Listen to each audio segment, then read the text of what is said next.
Marvel, what the were you thinking? Secret Invasion, you were on some different-ish for sure. I honestly can't believe this is the way this series ended, and some of the choices that were made in this were really, really weird. What's up guys, Eric here, and in this video, we're gonna be talking about the finale for Marvel's Secret Invasion and kind of the whole season. I'm gonna give my thoughts and opinions on everything now that the show is wrapped up. So careful for spoilers, and here we go. So this is gonna be a little ranty. I was a staunch defender of Secret Invasion when a lot of people were talking about how awful it was and how much they hated it and how much it was a struggle to get through the show. I kept saying it's a spy espionage thriller. It's gonna be slow. We'll take it week to week and then the finale will be satisfying. We'll get a huge payoff.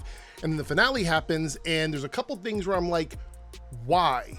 Why were those choices made? Why are we doing these things? You could say, well, Eric, wait and see what they're going to do in the future. But this was supposed to be a series with some sort of beginning and end. And some of it just feels completely pointless. Like it was a segue between one thing into another. When people talk about Marvel making shows that are actually just inserts to fill in space, that's kind of what this felt like. It felt like an insert in spaces between a bunch of other properties. On the plus side, I still think the series is very well acted. I think everybody involved in the show has done a really good job. I don't have any complaints about that. I really believe that we had some of the best acting in the show that we've had in Marvel in a really long time. So no complaints there.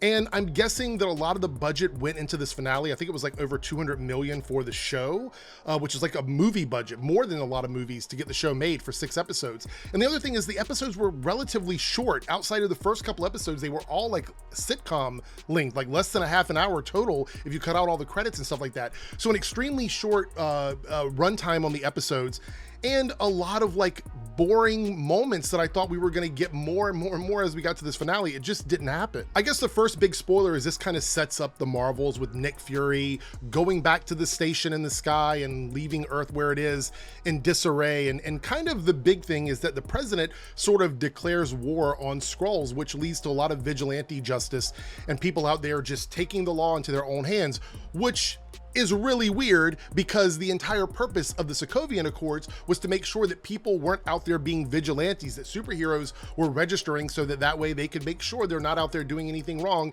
And although we've moved beyond that, he seems totally okay with just people out there enacting vigilante justice against the Skrulls. And look, I get it, the Skrulls fuck some shit up, so I understand that, but it goes against the idea that there should be some accountability and some sort of responsibility to make sure that people aren't out there being vigilantes, because that's kind of not what the government wants. So humans going out and killing people, I guess is okay, but superheroes, that's where they draw the line. Before I get into my really big complaint about the show, the thing that really set me off, let's talk about the Rhodey stuff. So we knew that the Rhodey in this series was a Skrull. We knew like middle of the season that that's where they were going with this character, but we didn't really know where that happened or when that happened. What version of Rhodey did he replace? Like where in the timeline chronologically did it happen? And it seems to be, and I haven't read any blogs or anything like that, that this is the Rhodey who was in rehab after he lost the use of his legs. So it's been quite a while since this Rhodey has been in the MCU, meaning that he missed a lot of the big major things, including all the stuff from Infinity War and Endgame. So this is a Rhodey that was replaced, you know, like, I don't know, back in phase 2, I guess.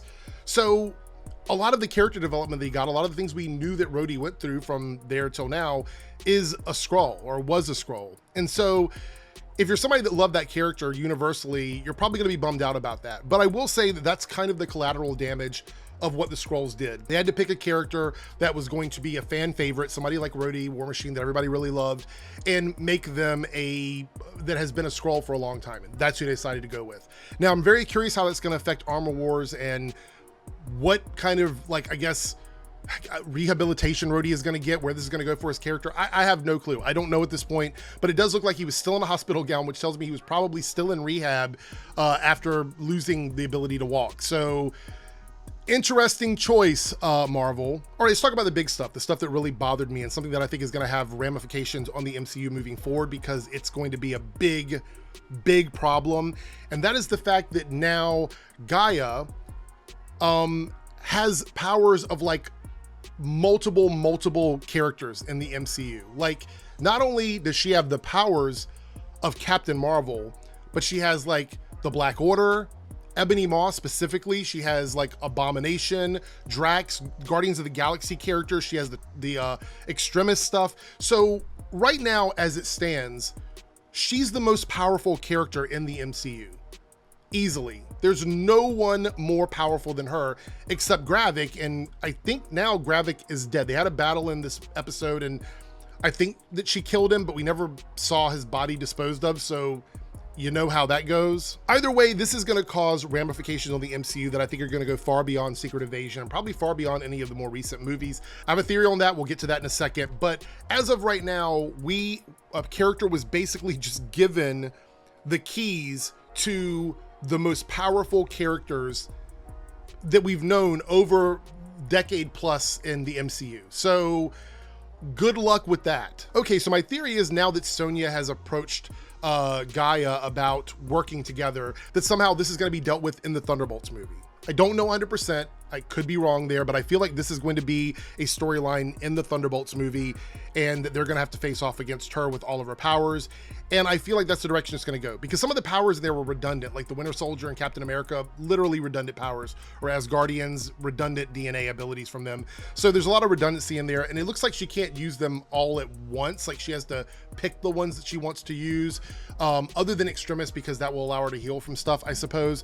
But I feel a certain kind of way about introducing a character as powerful as this, just randomly inserting them in the MCU. And look, I'm one of those people where I don't like the channels that just complain about everything MCU. Oh, there's a woman leading this movie, or there's diversity here, there's diversity there. They're talking about feminism or whatever. Those things, I think those are dumb things to complain about. I don't find there to be valid criticisms of movies, at least not in the way they're applied for most of the channels. But this kind of stuff is the stuff that I feel like is valid. Like, what are we gonna do with a character that is so powerful in the MCU? How are we gonna handle this character? How is she going to be dealt with? Because as it stands right now, even Captain Marvel would have a hard time fighting against her. We're talking about a threat probably bigger than Thanos in terms of like power levels. Like Thanos was powerful with the Infinity Gauntlet, but Giah doesn't even need that. Like she just has access to pretty much every character's powers that were biological during the course of Endgame. So, I mean, this is